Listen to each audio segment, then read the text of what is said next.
Vous vous êtes toujours interrogé, mais qui ont subdivisé la Bible en chapitres et en versets? Eh bien, pourquoi ils ont eu cette idée des subdivisions? Alors, restez jusqu'à la fin de cette vidéo et surtout abonnez-vous. Et si c'est déjà fait, c'est parti.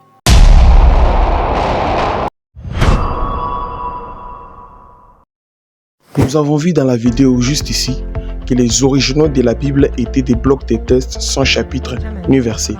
Mais qui a introduit cette séparation? Des blocs de texte faisant jusqu'à 3 mètres de long, aucun chiffre indiquant les chapitres ni les versets auxquels nous nous accoutumons aujourd'hui. Aucune séparation entre les mots, ni même les voyelles, en fait, aucune ponctuation. Aucun titre de chapitre permettant à s'y retrouver dans les passages bibliques. What? Mais qui a introduit cette hygiène géniale?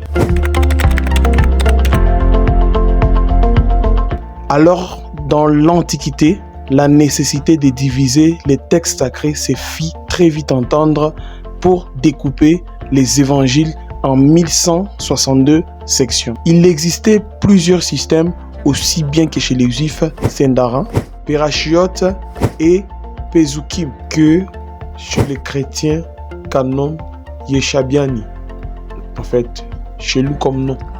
Eh bien, c'est au XIIIe siècle, probablement autour des années 1226, que l'ecclésiaste Étienne Langton, qui était l'archevêque de Canterbury et le grand chancelier de l'université de Paris, qui divisa l'Ancien Testament et le Nouveau Testament sur les textes latins de la Vulgate de Saint Jérôme. Il passa du texte hébraïque au texte hébreu du Nouveau Testament et à la version grecque de l'Ancien Testament.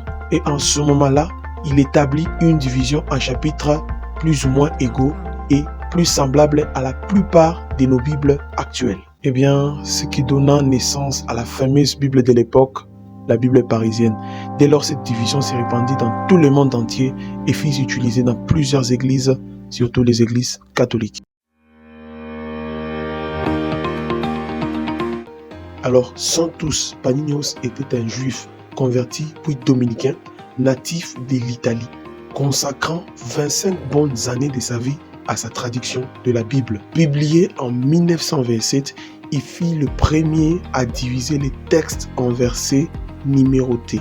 Sa Bible fut imprimée à Lyon et c'était une version très littérale qui fut réimprimée plusieurs fois dans le monde entier.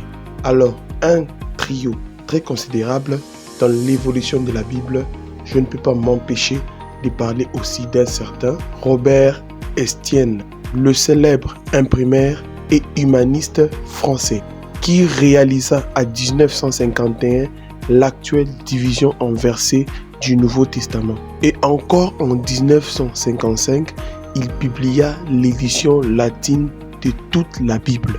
Alors il prit la division de son prédécesseur Santus Paninios et il élabora sa propre division de l'Ancien Testament et du Nouveau Testament. De lors, le découpage des textes bibliques en chapitres et en versets permit de se retrouver immédiatement sur les passages. Quelles que soient les mises à jour de l'éditeur, l'outil de recherche permet à tous de se retrouver d'une manière claire et facile sur les passages bibliques qu'on voulait lire.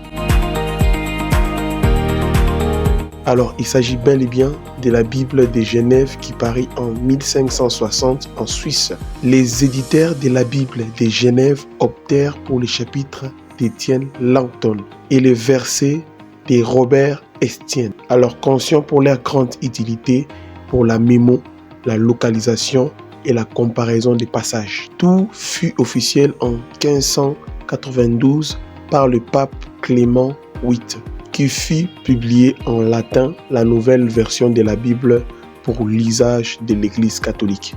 C'est ainsi qu'à la fin du XVIe siècle, juifs, catholiques et protestants avaient opté la division et la subdivision de ces trois grands pionniers de la Bible moderne et universelle.